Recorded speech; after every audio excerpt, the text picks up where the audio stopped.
before I start talking about some of the other things that are going on, let me take it back to Chicago for a second and kind of pull us into this week. Man, you know, it's interesting. This year is turning out to be one of the most violent years in Chicago history. And I bring up Chicago because that's where I'm from. And I always look at Chicago as being, you know, a microcosm for things that are happening around the nation, right? They might not happen in such an extreme way, but the idea is that these are things that just are happening all over the nation. So there have been probably 400 plus, maybe closer to 500 deaths in Chicago. Now, we just had a holiday weekend, and the thing about it is that holiday weekends in Chicago, there's always some violence associated with it. Being a black man from the south side of Chicago, there is always a set of violence associated with it. Now, this holiday weekend, you know, I actually left Chicago probably a week ago to come back down to Texas. And I left for a reason. One of the reasons why I left is because I knew we was coming to another violent weekend. I just knew we was coming up to another violent weekend, right? Because it's consistent. It's a consistent problem. This past weekend, there was a total of 53 people that got shot. 53 people that got shot. Now, I don't remember what the total was in terms of people that died. The biggest concern I have is there was an 8-year-old girl that got shot. That literally got shot. And she died. She died. I mean, I have a 16-year-old, right? I also have a 20-year-old. And man, I remember them when they were 8, right? Each one of them, right? And on little special ways, but they're my little girls, right? And so it's peculiar because when it comes to me, I expect my kids to be the safest while they're with me. You understand? While they are with me, right? So I will go to Chicago, go to 87th Street, go pick up my daughter, and we're in the car. We're not stopping a bunch of places, right? We're not going to do a lot of things unless we specifically are going to do something that we want to do. So we're not hanging out on the street. So, you know, when I was there, before I left, I took her out to a Mediterranean restaurant out on like 87th and Harlem, you know. So we enjoy our times. We took some time riding on the lake, right? But while we're in the car and having conversations, do I expect for me to have to look out for bullets? No, I really don't. So the situation we have at hand, and again, I'm not going to mention any names and I'm definitely not going to show any pictures, but the situation we have at hand is that I believe there are 3 adults in the car. And with 3 adults in the car, you have a situation where you have the adults and a kid, and a stray bullet actually hits the kid. This happened on 47th and Union. Now, again, if you don't know Chicago, Union is a street I'm familiar with. Why? Because I grew up on 80th and Union, okay? So I know Union, right? I always know 47th, so I've been around there before, right? And so it kind of hit me because we're talking about, again, south side of Chicago, this is occurring, and it's like, wow, 47th and Union. You know, a couple blocks from 47th and Halsted being, you know, 800, you know, west. Like, wow. But she's in a car with her parents. Now, you know, one of my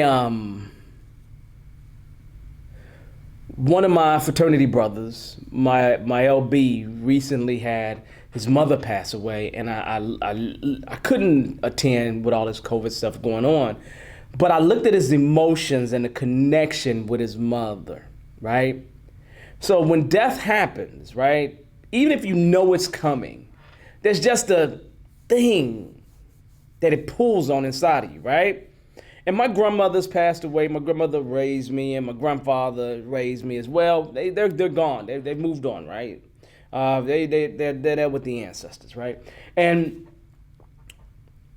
I can't imagine. Again, I cannot imagine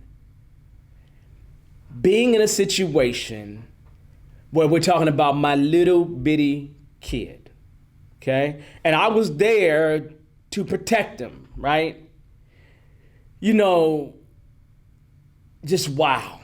I can't even imagine. I can't imagine. You know, so then what do? You're in a situation where you hear shots fired and you know you need to get away from that. And your daughter takes a bullet. A stray bullet. It's interesting because I was watching something, probably Breakfast Club or something like that. They was talking to some guy, I don't know the guy's name or anything like that, but he said that it was two situations. One of them was with Breakfast Club, another one was with Vlad. Does all this hip hop stuff, right? So two different things, right? And then two different guys. One of them was Filipino. He's from the Philippines. His parents are from the Philippines. I believe he's born in the U.S. And then the other one is just a black guy from someplace. I don't know exactly where. So both of them had their cars shot up. Both of them had their cars shot up. You know, and I remember specifically in the Breakfast Club one, they said, thanks for people having bad aim. Thanks for people having bad aim. Because the guy, the Filipino guy, he 12 shots to his car, all riddled up, boom, not hit.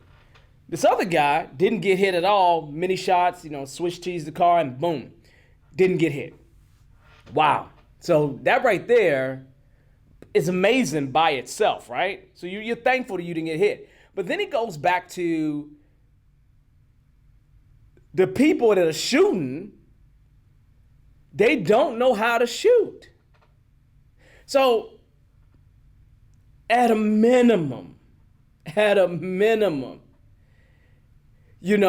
you're going to shoot a gun, go get trained. Go get trained. Interesting. Well, who's really shooting these guns, right? Who's really shooting these guns? Realistically, when you think about the murders of black men, a lot of it is related to maybe, organized clubs. Some people may call them gangs, but I call it an organization. Okay? Just various organizations that may not be doing the right thing, right? And so whether you call them a gang or you just call them an organization is irrelevant to me. My problem is that most of these guys are somewhere probably between 20 and 25 years old. Because most of the guys that are dying, because it's mostly men, mostly black men, disproportionately black men. When you start looking at deaths, it's well above 50% for where we are not 15% of the population, So it's like that is disproportionate, like jail is disproportionate, like all kinds of things are disproportionate when it comes to bad things. But again, that's neither here nor there. The thing that bothers me here is that you're talking about young men dying. Young men dying. Dying for what? For what? For what? And then you're talking about young men that aren't trained to hit their target. They're not trained at all to hit their target. And so they take the gun out and just fire, fire, fire, empty the clip, right? And these are bullets that are going everywhere. And a 1 degree, I mean, literally 1 degree miss on an aim can be a lot of feet away from your intended target. So when you start thinking about it, and if you ever shot a gun before, there's a kickback, right? There's a kickback, right? And so if you're thinking, you taking it Scarface style and you got one hand on the gun and you holding the side and you just busting shots, right? You ain't hitting no shit. You ain't hitting your target. You hit your target by mistake, right? And so these are situations where we have more than likely young black men that are shooting and missing their target. Like completely missing their target. That's a shame. It's a shame. It's a shame. Like completely a shame. And I know that they don't have the intention to hit an innocent bystander. I don't believe that that's the case, because otherwise they just go shoot an innocent person, right? And so it's not the case that they're trying to hit an innocent bystander, but as a result of having people who are not trained to shoot have access to power like that, ends up in situations where a lot of innocent bystanders are being killed or shot, right? Shot, killed in worse circumstances.